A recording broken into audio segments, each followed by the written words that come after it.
you were doing that subconsciously. Yeah. But 10% of you knew what you were doing. I didn't have the balls to do that, Joe. Yeah. Because I would have gotten too disappointed if I would have failed. Mm. The disappointment would have been too much. Yeah. So I went more a la, I'm not paying attention, so I don't know what the fuck I'm doing. But did you ever watch the 30 for 30 with Jim Valvano? Oh, yeah, man. The first practice, he made him cut the nets. Yeah. To practice being champions. So amazing. That right there, you look at that and go, how come I never thought of that? Yeah, man. He made him cut the nets to see how it feels to cut the nets down. Mm-hmm. And they got a taste of that. That went into their subconscious, and it just clicked. Yo, they manifested and it. it works. It works. And you know what's crazy, Joey, is how he did that in the 80s. Like right now, a lot of people are kind of in touch with that now about manifestation and really believing in it and telling yourself. But imagine back then when that wasn't out. No. There was only a few people that really thought like that. You know what I mean? And they did it. And that he was one of them, man. I don't even think he told people he had cancer. Did he? No. You know what I mean? I don't even know if he actually knew or what, but I think he kept that to himself. Kept it to himself. Right? And it's think just so. like fucking amazing. It's just so amazing that I don't know. It's cool to see people manifest their future and really taking a hold of whatever it is that they're passionate about. Fucking, what's that dancer that went bankrupt and whatever? It doesn't matter. MC to me. Hammer? MC Hammer. MC Hammer used to sell albums at Yep. the comedy store. Yeah.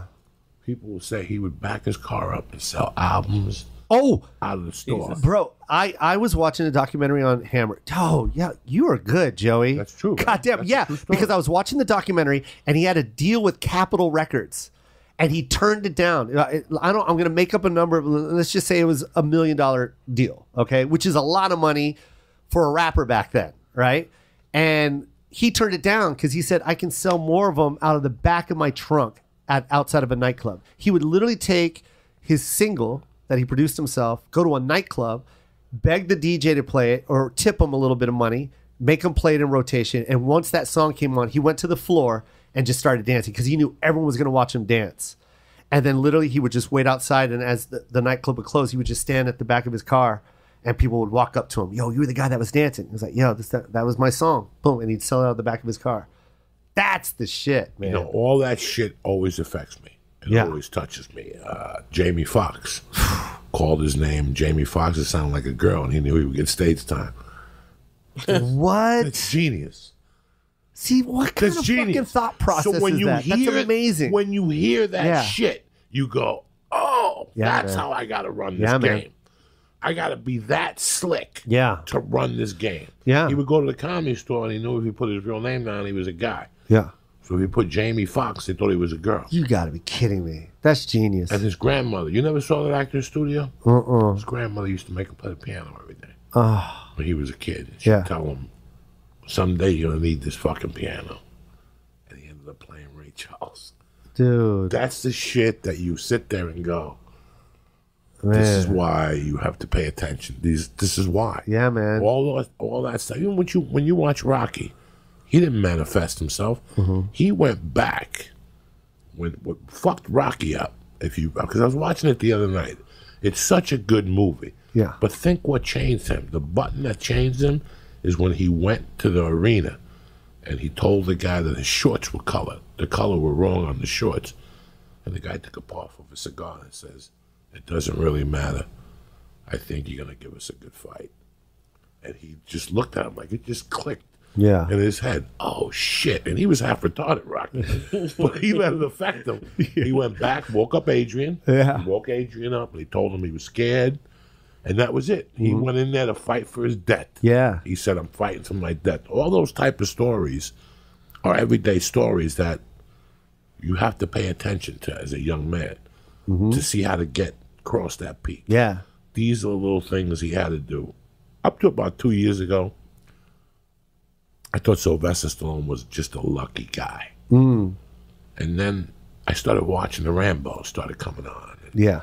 I started remembering the Rockies and then the Expendables and go, he's up to Rocky 8. Yeah. I just watched Creed 2 Yeah. on the plane. That's the right. other I didn't even day. think about that. He's Creed 2 is part of the Rocky franchise. 8 Rockies. now. Holy shit. I think it's 8. Don't get mad at me. But think about what you have to do to create what he created. Yeah. They created years later.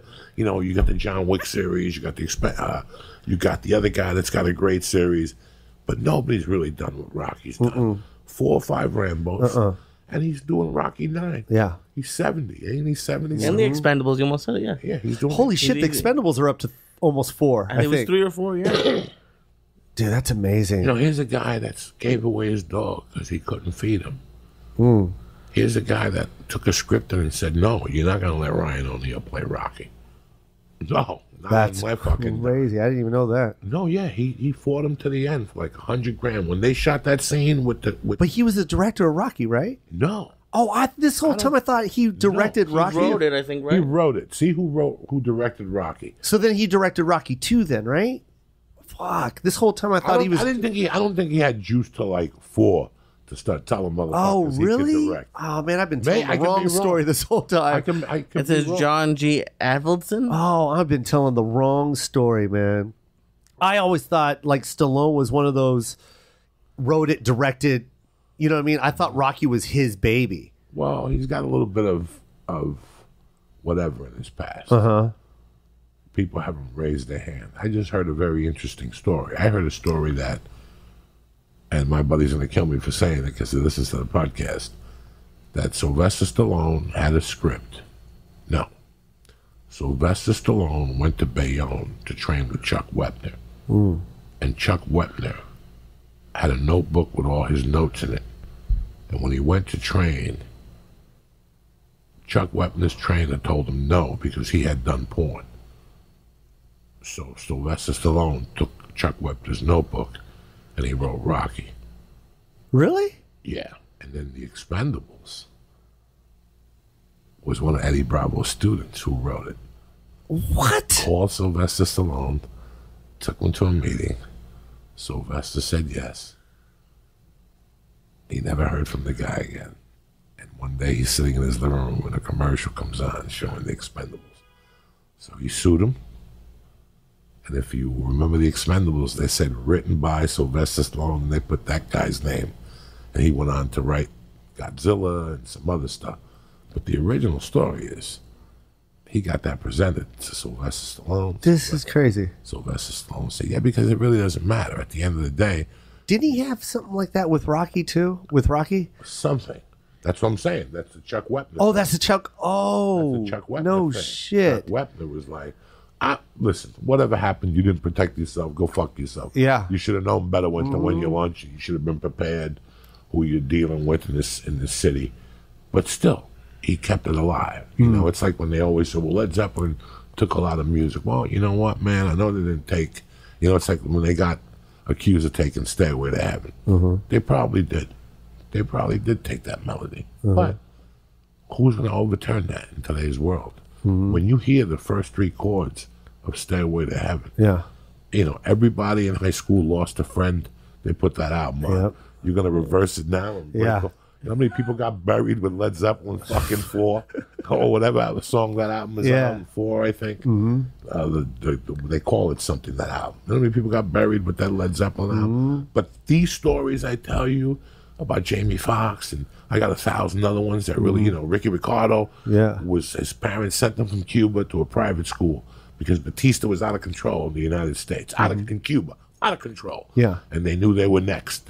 Either Batista was going to shoot him, so they wanted to protect Ricky Ricardo. So they sent Ricky Ricardo. What's his name in real life? Desi Arnaz. Desi Arnaz. Yeah. To a private school in Miami. This is before he was Desi Arnaz? Before he was Desi Was he Arnaz. You know how famous in became- Cuba? No. He was a kid that sang and played the guitar. And he got him out of there. Good looking. He got him out of there. But guess who his schoolmate was in Miami? Who? Capone's son.